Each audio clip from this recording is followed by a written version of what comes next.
Oi, gente, tudo bem? Aqui é o Gustavo do canal do Integrando Ser. Sejam muito bem-vindos a esse vídeo, tá? Muito bem-vindos ou bem-vindas.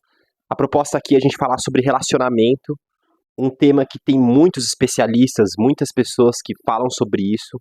Aqui eu quero trazer meu olhar, tá? Sobre esse tema, que é um tema tão complexo, tão profundo e tão importante para a vida humana, né? Acredito que todos nós já passamos por dores e delícias em relações, tá? E eu quero trazer aqui um olhar, lembrando que o olhar de uma pessoa é sempre o olhar de uma pessoa. Então, eu não sou muito a favor dessa ideia de verdades absolutas. Querendo ou não, todos somos condicionados à nossa experiência. Eu só posso falar daquilo que eu vivi e do que eu interpretei. Pode ser que isso faça sentido para você ou não. Então, eu sempre gosto de deixar bem claro isso, que aqui a minha ideia não é impor nada, não é dizer o que é certo, né? Mas o meu viés, a busca é sempre ficar com o mínimo de viés possível e integrar diferentes visões, diferentes abordagens, porque eu não quero aqui ficar preso a uma religião específica, a uma ideologia específica. Eu não quero dizer se é certo ou não casar. Enfim, vamos desenrolar o tema aqui. Primeiramente, relações é uma coisa muito importante. Nós, seres humanos, historicamente, possivelmente a gente consegue ver que possivelmente somos seres comunitários, ou seja, não nascemos para ficar sozinhos, não só seres humanos. Pode ver aqui minha gatinha, a Nina. Ela tá aqui, ela busca esse contato constantemente, ela busca se relacionar. Então parece que é uma característica natural, principalmente dos mamíferos, se relacionar, né? Então somos seres que precisamos uns dos outros, tá? Mas o foco aqui desse vídeo são as relações afetivo-sexuais, são as relações íntimas, namoro, casamento, etc, né? Não desconsiderando e colocando como menos importante os outros tipos de relações, mas eu quero focar aqui na questão afetiva sexual. Quando a gente pensa em se relacionar, então a primeira coisa é se conectar com alguém, né? E é muito importante a gente entender o que está por trás de uma conexão, o que está por trás desse mecanismo da atração, qual que é o que rege a gente subconscientemente. É muito importante entender o comportamento subconsciente, aquilo que é, digamos, automático em nós. Então, por exemplo, existe um instinto natural, isso aqui não é uma coisa que eu tô falando, independente de moralismo, de ideologia, é instintivo, é biológico. Nós somos seres dirigidos para a procriação. Então, nós temos dois instintos básicos de sobrevivência, que é comida e sexo. Isso a gente compartilha com os outros animais, principalmente os mamíferos, né? Nós somos mamíferos. Então, é muito importante entender o que rege, o que está por trás da química, da atração. Eu quero falar primeiro da parte sexual, depois a gente vai desenrolando outros níveis, que o relacionamento não está só associado com a parte sexual, nós não somos apenas seres biológicos sexuais. Nós somos espíritos, nós somos almas, somos consciências.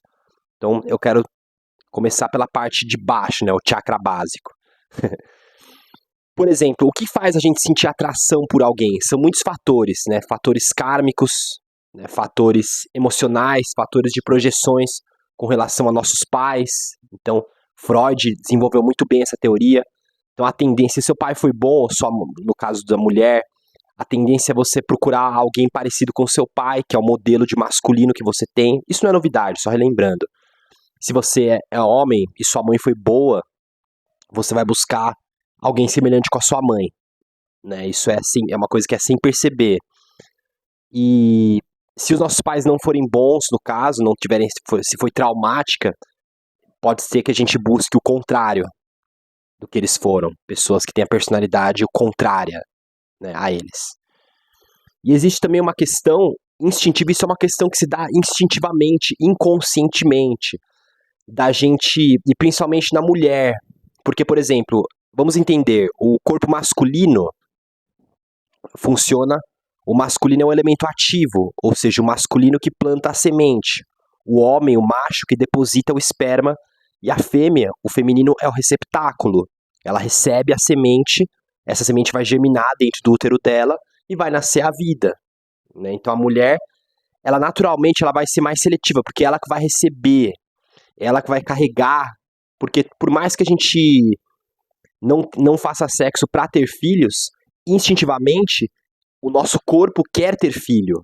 É uma coisa biológica, por mais que a gente queira fazer, mas o que está por trás do tesão é a questão da procriação. Isso não tem como fugir, não tem como negar isso. Por mais que a gente não queira ter filhos. Então, inconscientemente, a mulher ela vai sempre escolher aquilo que ela sente, no caso, se não for uma coisa imposta, né, culturalmente, obrigatória, né, mas o que está por trás dessa questão do tesão, da química, é essa questão genética. Então a mulher ela vai sentir se aquele cara é bom, né, se ele tem genes bons para perpetuar a espécie, né, através dela, através do corpo dela. Então isso é uma questão. Então a mulher, por isso que ela é muito mais seletiva. A mulher, ela, por exemplo, o homem, naturalmente o homem ele é mais ativo, ele vai buscar o sexo. O homem ele tá sempre pronto, por exemplo. Biologicamente, o homem não tem um período fértil. Claro que tem, né? A gente também tem nossos ciclos, né? Mas não tão marcantes quanto os da mulher. No geral, claro que isso estou falando de uma forma geral. Tem situações específicas, né? Existem fenômenos psicológicos que surgem com relação à questão da sociedade, a questão psicológica, a questão da história de cada um. Vão ter pessoas que vão fugir dessa regra. Ó. Sempre vai ter uma exceção à regra. Mas, no geral, o homem, ele vai estar sempre pronto. O homem, em condições saudáveis, ele tem a questão da virilidade. Então, ele está sempre pronto para plantar a semente. Então, instintivamente, a gente vai querer encontrar uma vagina, né? E muitas vezes a pessoa fala, mas o cara só pensa em sexo, não sei o quê. É instintivo, é biológico, é natural. Né? Tem que ter essa compreensão. Mas a gente não é só instinto, a gente não é só corpo. Aí que a gente entra nesse... Mas a gente é meio que submetido a esse mecanismo de procriação, né? Porque a gente está, digamos assim, atrelado ao corpo. Então a gente está atrelado às leis que regem o corpo, certo? E a mulher não, por que a mulher ela seleciona mais, a mulher ela quer algo a mais, ela quer uma conexão ideológica, emocional. Primeiro que a mulher, de maneira geral, podemos dizer que a mulher é mais sensível espiritualmente, mediunicamente, emocionalmente. Então, normalmente a mulher vai buscar o cara que ela sente que é firmeza, o cara que vai ser bom pra ela, no geral. Como eu falei, existem exceções, né? Tem pessoas que, por exemplo, inconscientemente, por conta de padrões da história que a pessoa viveu, ela acaba se viciando em relacionamento problema. Então, a pessoa, inconscientemente, ela sempre vai caçar encrenca, porque ela, de alguma forma, ela viciou inconscientemente em emoções fortes. Então, um relacionamento saudável, um relacionamento estável, que a pessoa sente que pode confiar, que não tem traição, que tem diálogo, que tem maturidade, tem pessoa que não tá pronta, é difícil, é até estranho falar isso, mas tem pessoas que não estão prontas para esse tipo de relação. E eu falo isso por experiência, assim, eu já fui casado 4 vezes, não no papel, no sentido legalizado, né, nem na igreja, mas no sentido de morar junto, já morei junto com mulher, né, com companheira, 4 vezes. Então já vivi muito todas as dores e delícias assim de um relacionamento. E então existe essa questão da conexão afetiva, da conexão sexual. Para um relacionamento afetivo sexual, querendo ou não, por mais que não seja tudo, isso é importante. E temos também a questão subindo um pouco os chakras superiores, a questão emocional, a questão também de interesses. Tem uma literatura da Gnosis, que é uma escola de conhecimento estilo Rosa Cruz, e tem um livro do Samael Aun-Weor, que foi um autor que eu estudei durante um tempo na minha vida, que é o matrimônio perfeito. Então, ele fala sobre essa questão, mas muito antes da gente focar nessa questão do matrimônio com outra pessoa, o matrimônio mais importante é com a gente mesmo. A gente tem que se casar com o nosso próprio ser. A gente tem que se integrar profundamente com a gente mesmo. Com toda a nossa sombra, com todos os nossos defeitos e virtudes, porque só assim que a gente vai conseguir atrair, manifestar, né, a nossa realidade, um relacionamento bom. Se a gente não é bom, digamos assim, com a gente mesmo, como que a gente quer uma pessoa que seja boa pra gente? Né? E o que a gente vai, se a gente não tá resolvido nem a questão do amor próprio, como que a gente vai dar amor pra outra pessoa, compartilhar uma coisa que a gente não descobriu na gente mesmo ainda? Então tem essa questão da gente se unificar com a gente mesmo. E na questão, quando a gente vai estender essa energia, essa partilha, esse amor para outra pessoa, É muito importante que as pessoas, os dois, o casal, esteja alinhado, por exemplo, na questão ideológica. Então, por exemplo, se um é espiritualista, a outra pessoa totalmente cética, e um não está aberto, não que as pessoas têm que ser iguais, que isso não existe, né, pessoas iguais, mas se a pessoa não tá aberta a se abrir para o universo do outro, e se as pessoas não têm valores em comum, certos valores básicos em comum, como, sei lá, senso de ética, uma série de questões, se não tem valores em comum, é muito difícil uma relação se sustentar. Assim como a admiração. Se você tá com uma pessoa que você não admira, que você não valoriza estar perto dela, né? É muito difícil que essa relação se sustente por um tempo, porque o vínculo sexual, o tesão sexual, a paixão, que é uma questão puramente química, que a gente romantiza, mas é uma coisa que é passageira, né? Tem o processo da vida, o próprio processo do envelhecimento, né? Faz com que essas coisas mudem. Então, essa questão da sexualidade vai modificando. A gente tem que ter uma dedicação ali para sustentar ali a paixão, né, o tesão, mas é uma coisa que naturalmente, se você ficar muitos anos com uma pessoa, você vai se modificar. Então a gente tem que aprender a lidar com isso. Senão a gente vai sempre ficar preso a esse recomeço, a esse gostinho do novo, né? E não tô falando que é certo e errado, não tem certo e errado no que eu tô falando, mas é uma questão do que cada um quer pra vida. Então tem que saber. E outra questão também, no relacionamento não é um mar de rosas, né? Porque as pessoas, é importante que a gente saiba, as pessoas têm sombras, as pessoas têm dificuldades, né? As pessoas elas têm questões que nem elas sabem muitas vezes. Então é uma ilusão achar que o ser humano vai encontrar a pessoa perfeita, o príncipe encantado que não tem nenhum defeito. Veja você, né? Olha olhar pra mim, eu sou uma pessoa perfeita, eu tenho defeitos, né? Então lidar com a sombra na prática é extremamente desafiador, porque uma coisa é você encontrar uma pessoa uma vez diariamente no trabalho, né? Mas você vai para sua casa, depois no final do dia cada um vai para sua casa, você encontra a pessoa ali uma vez por semana no seu grupo, no grupo de amigos, no grupo da academia, sei lá, no grupo do yoga, mas conviver com uma pessoa no íntimo, conhecer os hábitos íntimos dela, né, dormir com a pessoa, compartilhar intimidade, você vai conhecer um lado da pessoa que nenhuma outra pessoa que não tem esse nível de intimidade vai conhecer. Então, naturalmente, você vai se deparar com a sombra da pessoa e a pessoa vai se deparar com a sua. E você vai se ver mais, suas sombras vão despertar através da relação com o outro. Um dos propósitos do relacionamento, um dos aprendizados que a gente pode tirar é esse crescimento, é esse processo de autoconhecimento. Você se conhece através do espelho da relação, tá?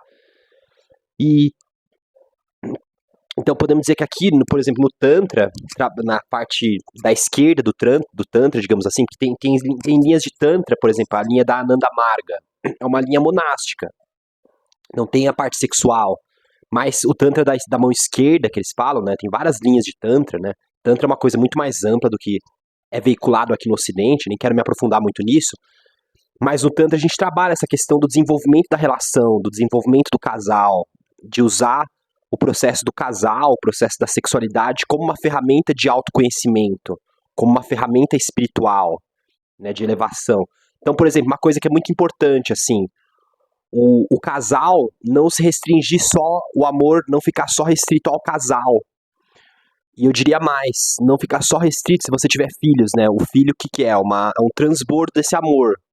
Então, o amor do casal vai se transbordar para os filhos, mas é muito importante que não fique só nisso, sabia? Muito interessante. Então, o casal que, por exemplo, o casal que serve junto, o casal que serve um bem maior junto, que eles transbordam o amor deles para outros seres, para outras pessoas, que tem um projeto social, casal que ajuda outras pessoas, vai ter um poder muito maior essa relação, né? Porque é uma relação com propósito. Quando a relação tem um propósito, além da parte só sexual e paixão, etc., né, isso traz uma estrutura, né?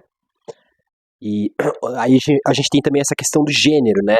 Eu tô falando aqui, independente se for homem ou mulher, independente se for uma relação homoafetiva, independente se for uma relação trans afetiva, me perdoem se eu não sei os termos corretos, mas união de duas pessoas, dois seres humanos, independente do gênero, independente da orientação, independente do que a pessoa se considere, né? Isso aí, na nossa estrutura psicológica, biológica, é muito semelhante, é a mesma, né? E aí, como cada um tem uma experiência, cada um vai ter sua particularidade, né? Então, na superfície, nós somos diferentes, mas no profundo, nós somos semelhantes, né? Todo mundo faz cocô, todo mundo caga, todo mundo respira, todo mundo tem vontades, né? Desejos parecidos, enfim. Todo mundo quer amar e ser amado, todo mundo quer reconhecer e ser reconhecido, todo mundo quer fazer o que gosta, né? Então tem tudo isso. E a questão do matrimônio, do casamento, né? O casamento, a meu ver, a princípio, ele está muito associado com uma questão de controle social, né? Então o casamento, se a gente for analisar da forma que é na cultura cristã, né? Nossa cultura que é muito fundamentada no catolicismo, no cristianismo no geral. Então essa questão do casamento, ele é uma possibilidade. O grande problema é a gente colocar isso como regra, é achar que um ser humano, para ser bom, para ser considerado aceito, uma pessoa socialmente boa, sei lá, ela tem que ser uma pessoa que é casada, que tem filhos. Só que nem todo mundo consegue isso, nem todo mundo consegue ficar casado a vida inteira, né? Tanto que antigamente, a princípio, trazendo aqui a verdade nua e crua, os relacionamentos, esse relacionamento, esse formato do casamento, é uma ferramenta de controle social. Porque aí a pessoa se torna sua. Quando você estabelece um contrato, a pessoa se torna sua. E você tem que dividir seus bens com ela. Que é uma coisa que eu tenho controvérsias, né? Pra quê?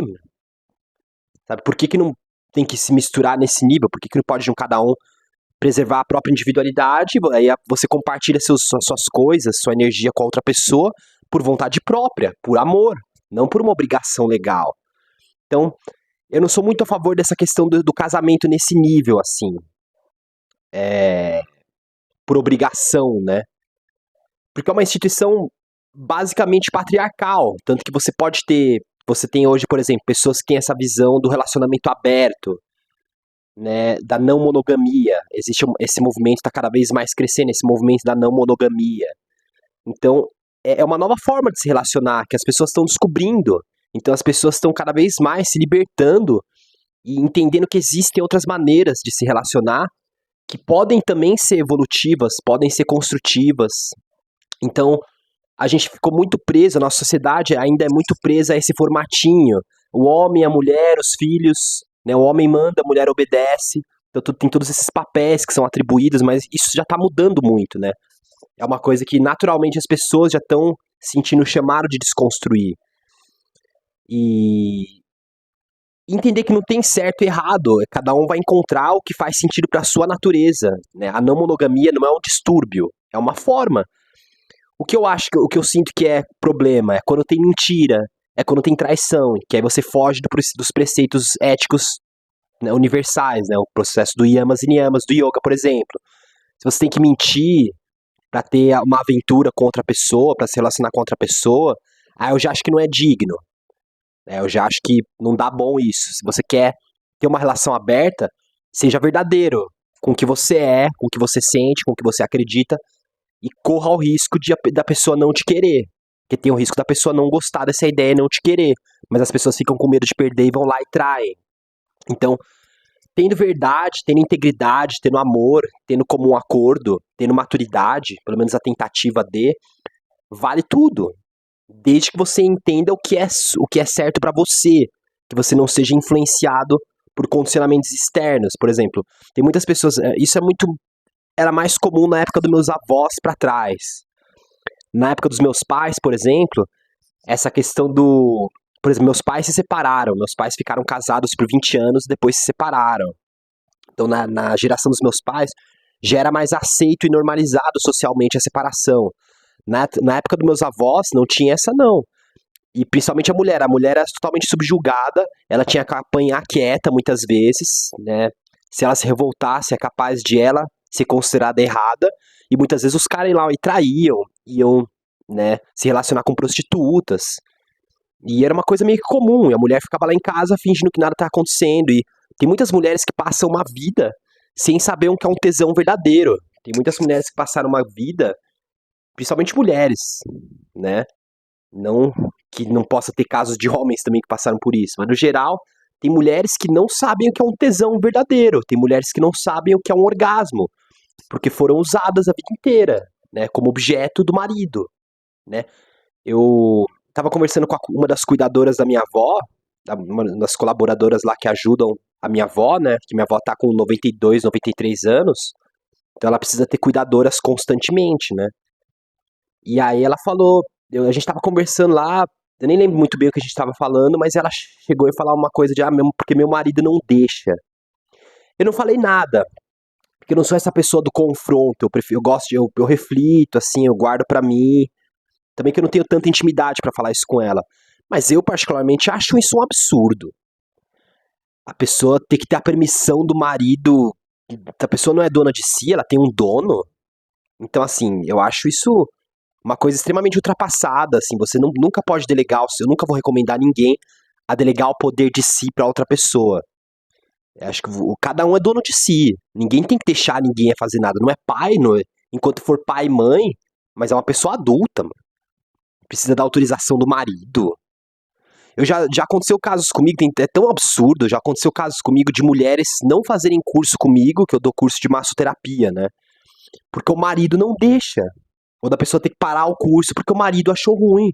Que a pessoa tá sendo tocada por outros. Mano. E então existe uma grande imaturidade e um grande senso de domínio, né? E é uma questão patriarcal, que é uma coisa que a gente tem que olhar pra isso, refletir sobre isso e buscar se relacionar da forma mais saudável possível. Né? Porque isso, eu não considero isso nada saudável. A pessoa está sendo subjugada. Nenhuma forma de subjugamento, de subjugação, não sei a palavra certa, é saudável. Não tem como isso dar bom. A pessoa fica ali, ela pode fingir que está aceitando, mas por dentro ela tem várias coisas reprimidas. Ela tem emoções reprimidas, ela tem processos, ela tem revoltas, raivas, que está ali contido. Uma hora explode. Né? E eu já vi várias situações onde isso aconteceu. Então, assim, casamento é certo, é errado? Depende do que você quer. Se você acha certo, que é o seu caminho, beleza, tá tudo bem. Mas não queira impor isso como uma verdade absoluta porque tá escrito na Bíblia. Porque, mano, muita coisa que tá escrito na Bíblia é totalmente manipulada. Né? Então a gente tem que ter essa maturidade de pensar por si mesmo. Não se apoiar num livro, né? Isso é uma lavagem cerebral que fazem. As pessoas, é uma lavagem cerebral que é feita há gerações. Você tem que se basear no seu coração, mano. E há de se ter, tem que ter coragem pra isso. Tem que ter coragem pra isso. Né? São poucas pessoas que conseguem não se identificar, não se vincular com esses padrões, mesmo com críticas e etc. E, por exemplo, outra coisa também, não é ruim estar sozinho. Você que é solteiro, tá vendo esse vídeo, não é ruim estar solteiro. Eu tô no momento da vida que eu estou solteiro, né? E é importante a gente aproveitar o aprendizado que estar solteiro traz, que é estar com a gente mesmo, entender o nosso ritmo, a nossa rotina. Quando você tá vinculado, principalmente casado, né? Namoro ainda cada um tem sua casa, mas se você tá casado com a pessoa, naturalmente suas rotinas vão se misturar. É um desafio, é um aprendizado, mas você, vamos supor que você ficou anos casado, de repente você se vê solteiro, você se vê separado. Você tem que redescobrir a si mesmo, você tem que redescobrir a sua própria rotina. Então isso é muito rico, assim, tem muita riqueza nisso, em estar solteiro também. E a gente só consegue, eu digo assim, eu arrisco dizer, a gente só consegue estar plenamente com alguém se a gente consegue estar plenamente sozinho. Enquanto a gente tem carência, não consegue. Claro que naturalmente carência vai bater, vontade sexual vai bater. Mas a questão, se você depende muito de outra pessoa, dificilmente quando você tiver a pessoa, você vai conseguir ser feliz e fazer ela feliz. É porque você não tem base, né? Então é isso. Espero que tenham gostado desse vídeo. É um tema bastante profundo, complexo e até polêmico. Espero que tenha trazido esclarecimentos e reflexões. Tá? Terem interesse em conhecer melhor meu trabalho, assistam os outros vídeos do canal, tá? Adquiram o meu curso de meditação online, é baratinho, mais de 15 horas de conteúdo, né, para transformar a sua mente de uma maneira profunda, tá? Não é um caminho fácil, é um caminho de esforço, mas você tem ali um passo a passo, você tem ali um curso, tem ali um acompanhamento, tá bom? E fico aqui à disposição. Muito carinho aí, muito amor pra vocês. Um abraço.